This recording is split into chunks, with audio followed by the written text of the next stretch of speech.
अस्सलाम वालेकुम स्टूडेंट्स, उम्मीद है कि आप लोग खैरियत से होंगे। जैसा कि आप लोग जानते हैं, हमने लास्ट टाइम जो है वो चैप्टर नंबर 14 का लेक्चर नंबर 5 किया था, जिसमें हम लोगों ने जो है वो एप्लीकेशन ऑफ सोलेनॉइड की पहली जो एप्लीकेशन है, एप्लीकेशन ऑफ एम्पेयर्स लॉ, जो पहली एप्लीकेशन है सोलेनॉइड, वो हमने की थी। ठीक है, और आज हम जो है उसी एम्पेयर्स लॉ की दूसरी एप्लीकेशन यानी कि टॉरॉइड करने लगे हैं। ठीक है, तो फर्स्ट ऑफ ऑल हम टॉरॉइड की डेफिनेशन देखेंगे। जैसे सोलेनॉइड की डेफिनेशन देखी थी, टॉरॉइड होता क्या है, उसकी डायग्राम। ठीक है, और उसमें मैग्नेटिक फील्ड कैसे प्रोड्यूस होती है, फिर मैग्नेटिक फील्ड हम टॉरॉइड के अंदर कैसे फाइंड आउट कर सकते हैं, क्या फॉर्मूला हमारे पास है। तो बस आज का हमारा जो टॉपिक है वो छोटा सा इसी लेक्चर में ख़त्म हो जाएगा। ठीक है, और इंशाल्लाह from next class we will start the new topic that is electromagnetic induction. बड़ा ही इंपॉर्टेंट टॉपिक है नेक्स्ट क्लास का हमारी, और आज की क्लास में टॉपिक भी बहुत important paper point of views है। ठीक है, तो क्योंकि हमारा जो रिड्यूस सिलेबस है उसके अंदर भी एप्लीकेशन ऑफ एम्पेयर्स लॉ शामिल है। अगर एप्लीकेशन का वर्ड नहीं लिखा हुआ तो उन्होंने एम्पेयर्स लॉ लिखा हुआ है। एम्पेयर्स लॉ का मतलब ये होता है कि पूरा एम्पेयर्स लॉ कंप्लीट आएगा आपके पेपर के अंदर। ठीक है, अब उनकी मर्जी, वो प्रूफ पूछें, सोलेनॉइड पूछें या टॉरॉइड पूछें। ठीक है, तो हमने सोलेनॉइड कर लिया, एम्पेयर्स लॉ की एम्पेयर्स लॉ की डेफिनेशन, एक्सप्लेनेशन वगैरह सब कर ली, फॉर्मूला देख लिया, प्रूफ देख लिया। Now we are going to start the second application of toroid that is solenoid. ठीक है, तो first of all that is toroid. ठीक है, आज जो है हम टॉरॉइड शुरू कर रहे हैं बच्चों, और टॉरॉइड की हेडिंग सबसे पहले डालेंगे और उसके बाद उसकी डेफिनेशन लिखेंगे। देखिए, टॉरॉइड अगर आपको याद हो कि सोलेनॉइड जो हमने बताया था आपको, वो क्या था कि आपके पास एक लॉन्ग सिलेंड्रिकल फॉर्म में कॉइल होता है जिसमें जो वायर है वो वाउंड हुआ था इन क्लोज टर्न। जैसे मार्कर है हमारे पास ये। ठीक है, तो मार्कर में भी मार्कर की शेप कैसी है, लॉन्ग सिलेंड्रिकल शेप है ना, एक सिलेंडर बना हुआ है। अगर आप इस पर वायर लपेट दें, जैसे धागे की रील होती है, तो वो एग्जाम्पल भी दे सकते हैं आप। जो लोग पतंग उड़ाना जानते हैं और जो चरखी होती है वो भी सोलेनॉइड की एग्जाम्पल दे सकते हैं आप। ठीक है, लेकिन अगर मैं सोलेनॉइड को मोड़ के एक सर्कुलर शेप बना दूं, ठीक है, मैं सोलेनॉइड को राउंड शेप में ले आऊं, सर्कुलर शेप में ले आऊं, तो ऐसा कॉइल अब सोलेनॉइड नहीं रहा, बल्कि क्या बन गया, टॉरॉइड बन गया। ठीक है, तो इसी वजह से इसकी डेफिनेशन क्या है बच्चों हमारे पास, इसकी डेफिनेशन हमारे पास बच्चों ये है कि are circular solenoid, definition start होती यहीं से है कि are circular solenoid in which a wire is wound on a circular core, in which a wire is wound on a circular core. ठीक है, wound on a circular core, जो circular core होगी ना, सर्कुलर हार्ड पीस होगा, ठीक है, उस पर बंधी हुई होती है वायर। कैसे बंधी हुई होती है, इन नंबर ऑफ क्लोज टर्न, या सिर्फ लिख दें इन क्लोज टर्न्स। ठीक है, तो ये आपके पास क्या हो गई, टॉरॉइड की डेफिनेशन हो गई बच्चों। समझ आई बात ये वाली, दोबारा पढ़ रहा हूँ मैं। A circular solenoid in which a wire is wound on a circular core in close turns. अच्छा, अब ज़रूरी नहीं है कि जो वायर वाउंड हो वो कॉपर का ही हो, कोई भी हमारे पास वायर हो सकता है, सिल्वर भी हो सकता है, कॉपर भी हो सकता है, जिसमें से जो भी आपके पास अच्छे कंडक्टर हैं आप वो यूज़ करें। ठीक है, कॉपर सबसे बेस्ट कंडक्टर है, हमारी मार्केट वैल्यू बहुत है उसकी। ठीक है, तो हम कॉपर यूज़ करते हैं। तो अब मर्जी आपकी, कोई भी वायर यूज़ कर सकते हैं, लेकिन शर्त क्या है कि आपके पास सर्कुलर शेप में एक कोर होगी, सर्कुलर शेप में एक जो है रिंग होगा। ठीक है, आजकल आपने देखा होगा एलईडी लाइट्स आ रही हैं ना, ये ट्राइपॉड स्टैंड पर एलईडी लाइट्स लगाते हैं, गोल एलईडी लाइट्स होती हैं, तो उसी शेप में है। बस फर्ज कर लें कि उस पर आप वायर बांध दें पूरा। ठीक है, तो वो क्या कहलाएगा, आपके पास टॉरॉइड कहलाएगा। ठीक है बच्चों, तो डायग्राम भी देख लेते हैं इसकी, ताकि और अच्छे से बात समझ में आ जाए आप लोगों के। देखें, फॉर एग्जांपल ये आ गई इसकी आउटर सर्कुलर सरफेस या आउटर सर्कुलर वॉल, और ये इसकी आ गई इनर सर्कुलर वॉल। ठीक है, ये क्या आ गई, इसकी इनर सर्कुलर वॉल आ गई। आपने डंकिन डोनट का डोनट तो खाया होगा ना, तो डोनट जो होता है ना, डोनट वाली शेप, वो बेसिकली आपके पास क्या होती है, टॉरॉइड की शेप होती है। अब इसके ऊपर क्या होगा, सर्कुलर टर्न्स, इस सर्कुलर कोर के ऊपर, ये पूरी सर्कुलर कोर है जो ग्रीन मार्कर के बीच में है, तो इसके बीच में क्या आ जाएंगे, सारे के सारे आपने क्या कर दिया, वायर वाउंड कर दिया, इस तरीके से मैं आपको बनाकर दिखा रहा हूँ। ठीक है बच्चों, और इसी कोर के बिटवीन ही मैग्नेटिक फील्ड होती है, इसके अलावा मैग्नेटिक फील्ड जो है वो इसमें नहीं होती। ठीक है, इसी वजह से हम जो है वो इसमें बना के दिखा रहे हैं पूरा आपको कि बेटा इस तरीके से टॉरॉइड बनता है। ये जो जहाँ जहाँ वायर है वहीं मैग्नेटिक फील्ड होगी, इसके अलावा ना बाहर ना अंदर की तरफ मैग्नेटिक, ना यहाँ होगी ना यहाँ होगी मैग्नेटिक फील्ड। ठीक है, सिर्फ इस सर्कुलर कोर पे मैग्नेटिक फील्ड होगी, बस। समझ में आ गई बात ये वाली। जो लोग बाइक चलाना जानते हैं, उन्होंने कभी देखा भी होगा ये। ठीक है, जैसे कि जो बाइक का मैग्नेट कवर होता है, जब मैग्नेटिक कवर खोला जाता है साइड वाला, ठीक है, उसके बीच में एक आपके पास सर्कुलर कॉइल लगा हुआ होता है, ठीक है। वो कॉइल बेसिकली क्या कर रहा होता है, बाइक को करंट प्रोवाइड कर रहा होता है, ठीक है। तो वो टॉरॉइड होता है, सोलेनॉइड नहीं होता है। उसे बहुत सारे कॉइल्स में सर्कुलर शेप में लगा हुआ होता है, तो वो क्या होता है आपके पास, टॉरॉइड होता है, ठीक है। तो ये तो डेफिनेशन होगी टॉरॉइड की। उसके बाद हम एक जुमला और लिख लेते हैं इसमें कि जनाब क्या लिख सकते हैं इसके अंदर हम कि when a current is passed, क्या होगा जब भी करंट पास होगा इन वायर में से, when a current is pass through when a current, हम जानते हैं कि जब भी वायर में से करंट गुजरता है मैग्नेटिक फील्ड प्रोड्यूस होती है, ठीक है ना। When a current is pass through a torrid, क्या प्रोड्यूस हो जाएगी बेटा, मैग्नेटिक फील्ड प्रोड्यूस हो जाएगी। Through a torrid magnetic field is produce, ऐसे कॉमा लगा के लिख देते हैं यहाँ पे हम, मैग्नेटिक फील्ड इज प्रोड्यूस, ठीक है। अब सवाल ये होता है मैग्नेटिक फील्ड इज प्रोड्यूस्ड। अब बेटा कॉन्सेप्ट हमारा क्या था, अभी बता कर आया मैं आप लोगों को कि जो सर्कुलर कोर पर होगी वहाँ पर मैग्नेटिक फील्ड स्ट्रॉन्ग भी होगी, सही है, और सर्कुलर शेप में भी होगी। आप जानते हैं कि जब भी गुजरता है करंट वायर में से तो हमेशा सर्कुलर फॉर्म में जो है मैग्नेटिक फील्ड प्रोड्यूस होती है, ठीक है बच्चों। तो यहाँ क्या हुआ, ये लिखा हमने, when a current is pass through a torrid magnetic field is produce. अब आगे क्या लिखेंगे, इट इज मैक्सिमम, क्योंकि ये बताना भी जरूरी है, इट इज मैक्सिमम कहाँ मैक्सिमम होती है, inside the circular core. Circular core पे जो है ये मैक्सिमम होती है। कैसी होती है बेटा, ये मैक्सिमम होती है, ठीक है। अब क्या लिखोगे तुम यहां पर, वाइल इट इज, अच्छा अब कैसी होगी, यहां पर नेग्लिजिबली वीक, यानी होती ही नहीं है, हम लिख देते हैं zero, it is zero outside the circular core या outside the number of turns of wire, ऐसे भी लिख सकते हो, ठीक है। Outside the circular core of toroid. समझ में आ गई बात ये वाली, टॉरॉइड समझ में आ गया। टॉरॉइड क्या होता है, टॉरॉइड की शेप बना ली, लिख दिया कि मैग्नेटिक फील्ड प्रोड्यूस होती है जो कि सर्कुलर कोर पर स्ट्रांग होगी, सर्कुलर शेप में भी होगी, लेकिन यहाँ पर कैसी होगी, बीच में या बाहर कैसी होगी, हमेशा आपके पास जीरो होगी नहीं, ना होने के बराबर होगी, ठीक है। अच्छा जनाब, उसके बाद अगर हम निकालना चाहें इसके बीच में, यहाँ पे कहीं भी निकालना चाहें तो हम कैसे फाइंड आउट कर सकते हैं अपना मैग्नेटिक फील्ड को, ठीक है। तो हेडिंग डालते हैं बच्चों, एक्सप्रेशन फॉर मैग्नेटिक फील्ड, जैसे हमने सोलेनॉइड में डाली थी, ठीक है। तो हेडिंग डाल लेते हैं यहाँ पर हम, एक्सप्रेशन फॉर सोलेनॉइड, ठीक है बच्चों। आप भी बिल्कुल काम ऐसे ही करेंगे जैसे मैं आप लोगों को करवा रहा हूँ काम, ठीक है। Expression for solenoid, sorry torrid, या ऐसे कर लेते हैं, expression for magnetic field, expression for magnetic field, ठीक है।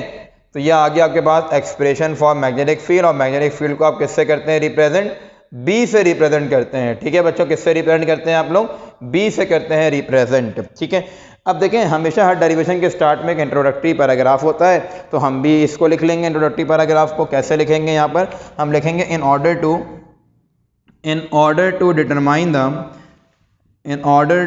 determine magnetic field inside the core of solenoid, inside the core of toroid, magnetic field, in order to determine magnetic field inside the core of toroid, inside the core of toroid। अच्छा, अब आपको एक consider करना पड़ेगा close loop, ठीक है, close circular loop.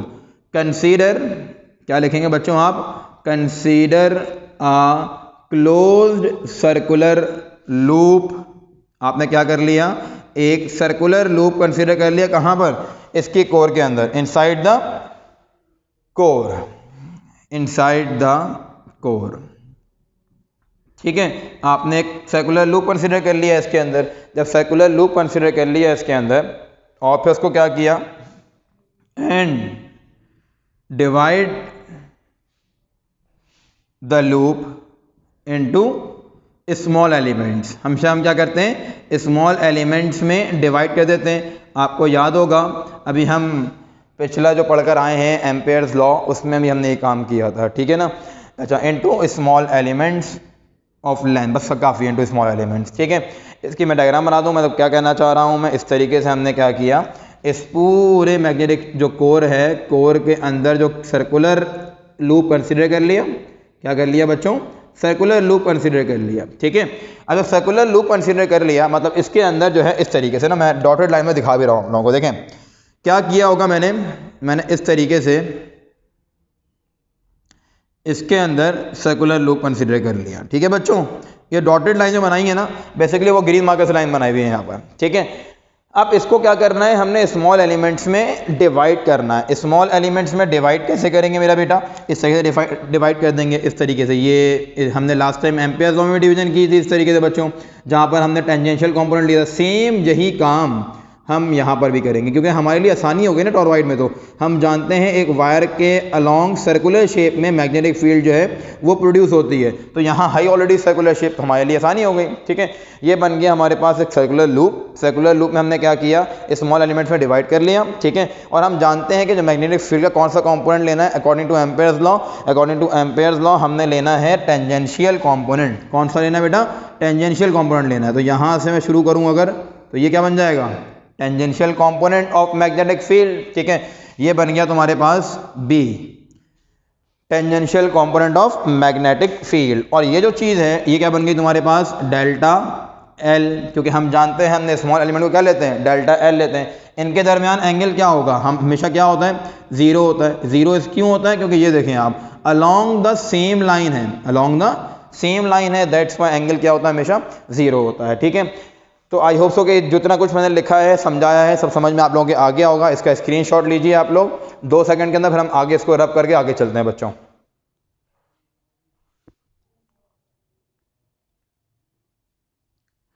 अच्छा बेटा, आप लोगों ने मेरा ख्याल से स्क्रीनशॉट इसका ले लिया होगा। मैं इस पोर्शन को इरेज कर रहा हूं ताकि आप लोग अच्छे तरीके से जो है वो एक्सप्रेशन को समझ सकें। राइट, सो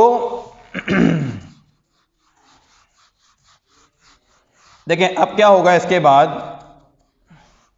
आसान सा मामला, कोई इतनी मुश्किल बात नहीं है बेटा।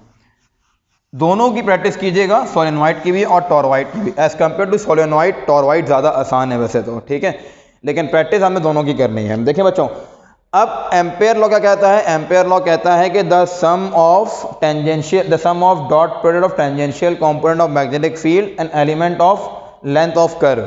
ठीक है, small element of length of curve. तो उसी की बात को हम मानते हैं। हम यहाँ लिखते हैं क्या?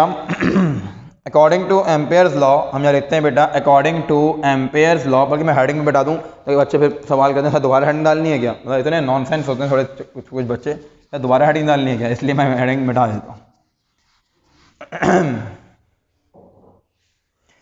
अच्छा जनाब, अब क्या लिखेंगे हम? अकॉर्डिंग टू एम्पेयर्स लॉ हम जानते हैं कि हमारे पास क्या लेते हैं बेटा? हम डॉट प्रोडक्ट लेते हैं। किसका? डॉट प्रोडक्ट लेते हैं मैग्नेटिक फील्ड का, यानी कि बी डॉट डेल्टा एल। ठीक है, क्या लेते हैं बेटा?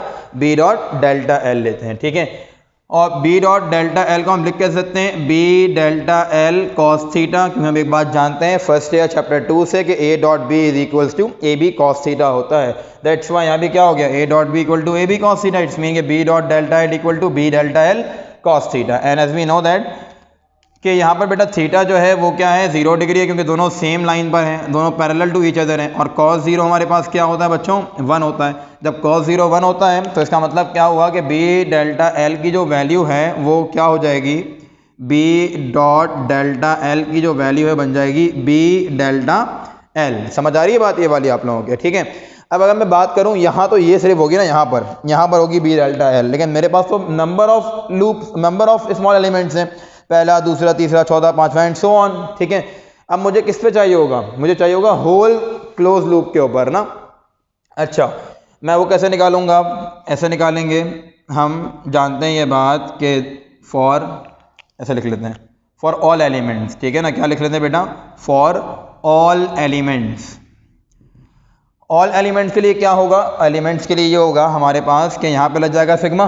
ठीक है, यहाँ लग जाएगा सिग्मा नहीं सॉरी जी, समेशन लग जाएगा। ठीक है, क्या लग जाएगा? समेशन लग जाएगा। फॉर ऑल एलिमेंट्स के लिए क्या लग जाएगा? पे समेशन लग जाएगा। समेशन मतलब ऑल एलिमेंट्स स्टार्टिंग फ्रॉम 1। यहाँ भी क्या हो जाएगा बच्चों? वो समेशन लग जाएगा। ठीक है, समेशन के बाद यहाँ भी आ जाएगा स्टार्टिंग फ्रॉम 1, और यहाँ पे हम क्या लिखेंगे? बी डॉट डेल्टा एल लिखेंगे। क्या लिखेंगे बच्चों? बी डॉट डेल्टा एल लिखेंगे कि अब ऑल एलिमेंट्स के ले रहे हैं, सबके ले रहे हैं हम ना, सबका डॉट प्रोडक्ट ले रहे हैं अब हम, बी डॉट डेल्टा एल। तो यहाँ भी लग गया समेशन आपके पास आई इक्वल टू 1, यहाँ क्या आ जाएगा बच्चों, बी डेल्टा एल आ जाएगा।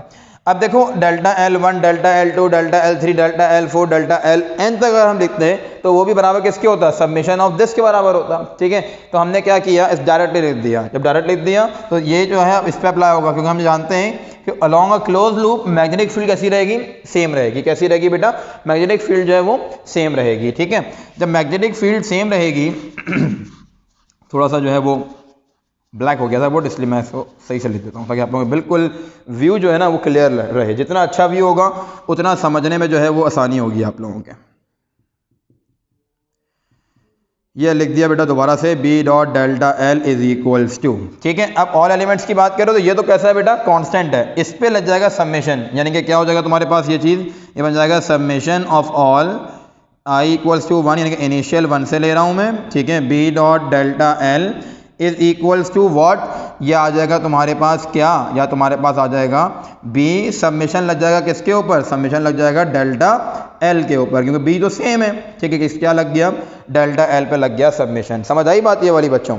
अच्छा जनाब, अब जब समझ आ गई बात ये वाली तुम लोगों के, तो फिर हम जानते हैं कि जो डेल्टा एल को अगर मैं प्लस कर लूँ, सारे डेल्टा एल का सम ले लूँ, मतलब ये यहाँ से शुरू करूँ, यहाँ से शुरू करूँ, और जितने मैंने ब्लू लाइंस बनाई हैं इनके बीच में जगह हैं, यानी कि 1 2 3 4 5 6 7 8 सारे प्लस कर लूँ तो वापस मुझे क्लोज लूप मिल जाएगा। ठीक है, वो जो क्लोज लूप मिलेगा मुझे, ठीक है, वो बराबर किसके होगा, सरकमफेरेंस ऑफ द सर्कल के बराबर होगा। किसके बराबर होगा मेरा बेटा, सरकमफेरेंस ऑफ सर्कल के बराबर होगा। मतलब मैं इस चीज़ को ऐसे लिख सकता हूँ कि n is equals n in I dot I equal to I delta L is equals to 2 pi R के बराबर होगा, यानी सरकमफेरेंस ऑफ सर्कल के बराबर होगा। ठीक है भाई, ये वाली बात समझ में आ गई। अच्छा, उसके बाद फिर देखो, उसके बाद क्या कह रहे हैं आपसे, तो ये इक्वेशन क्या बन गई तुम्हारे पास, अब ये इक्वेशन तुम्हारे पास बन गई इस तरीके से। अब तुम इस इक्वेशन को ऐसे लिख सकते हो कि summation of all dot products between magnetic field and element of curve is equals to B into 2 pi are.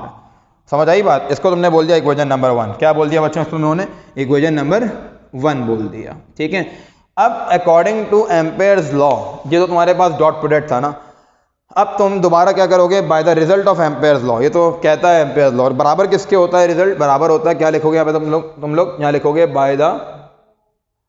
Bye the result of Ampere's law, या by the law of Ampere's, दोनों बातें सही है। By the result of Ampere's law हमारे पास क्या होता है, summation of all dot products between magnetic field and length of element of curve is equals to mu naught I. याद होगा आप लोगों को। ठीक है, किसके बराबर होगा, म्यू नॉट आई के बराबर होगा। तो हम यहाँ लिख लेते हैं बेटा, रेड कलर से लिख देते हैं ताकि आप लोगों को बिल्कुल लॉ याद रहे।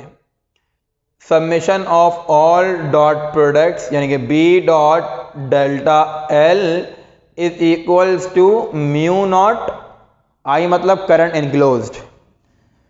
जितना करंट इस टॉयलेट के अंदर होगा वो फाइंड आउट करना होगा। आई मतलब क्या होता है बेटा, करंट इनक्लोज्ड। तो लिख देता हूं करंट इनक्लोज्ड, ये मैंने लिख दिया करंट इनक्लोज्ड। अब करंट कैसे फाइंड आउट करें भाई, आइए करंट फाइंड आउट करते हैं। अब इसको मैं इरेज कर दूं, इसका आप लोग स्क्रीनशॉट वैसे ही ले चुके हैं। ठीक है, इसको मैं इरेज करता कि हमारा काम जो है वो थोड़ा सा अच्छा सा अभी भी हो रहा है और मतलब खुला खुला हो जाए। एक्सप्रेशन नहीं मिटा रहा पूरी की पूरी, मैं एक्सप्रेशन मैंने लिखी हुई है, एक्सप्रेशन मैं इरेज नहीं कर रहा। ठीक है भाई, अब देखिए इसको सही कर लेते हैं ताकि मसला कोई ना हो आप लोगों को। अच्छा बेटा, करंट इनक्लोज वाली इक्वेशन को मैंने कह दिया इक्वेशन नंबर 2। क्या कह दिया बेटा मैंने इसको, इक्वेशन नंबर 2 कह दिया करंट इनक्लोज को। अब क्या निकालूंगा मैं, करंट इनक्लोज फाइंड आउट करूंगा। क्या फाइंड आउट करूंगा मेरा बेटा, करंट इनक्लोज फाइंड आउट करूंगा कि करंट है कितना टॉरॉइड के अंदर, कैसे निकाल सकते हैं हम इस चीज को। तो क्या लिखेंगे यहाँ पे, फॉर करंट इनक्लोज्ड, क्या लिख देंगे यहाँ पर, फॉर करंट इनक्लोज्ड। अब देखो करंट इनक्लोज को हम फाइंड आउट कर सकते हैं इस तरीके से, हम जानते हैं कि जितने नंबर ऑफ टर्न्स होंगे उसमें से करंट गुजर रहा होगा। ठीक है, क्या हो रहा होगा, उसमें से करंट गुजर रहा होगा, यानी कि number of turns multiply by current. Current मतलब क्या होता है कि आई।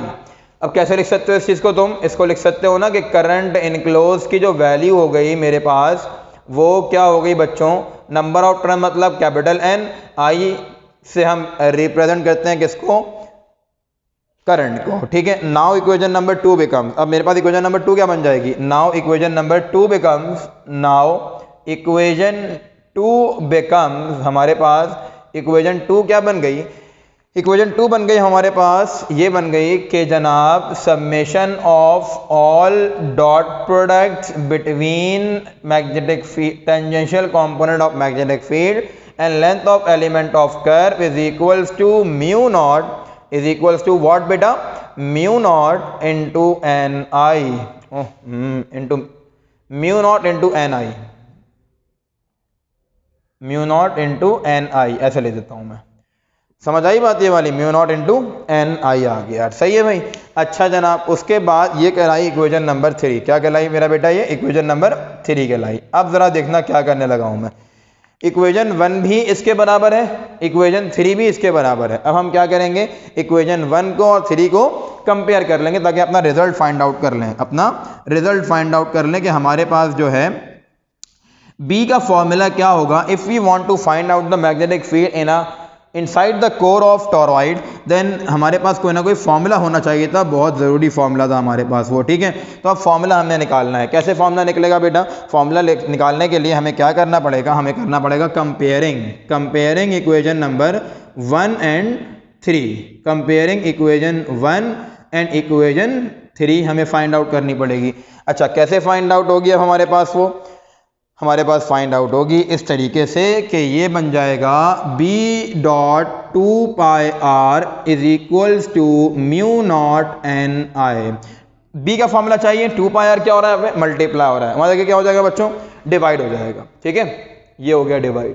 B is equals to mu naught N I upon 2 pi R is the formula to find out the magnetic field inside the core of toroid, ठीक है। यहाँ पर आपके पास जो है वो expression for magnetic field inside the core of toroid का topic खत्म हुआ। इसका स्क्रीनशॉट ले लीजिए, फिर आपसे बाकी बातें करते हैं बेटा।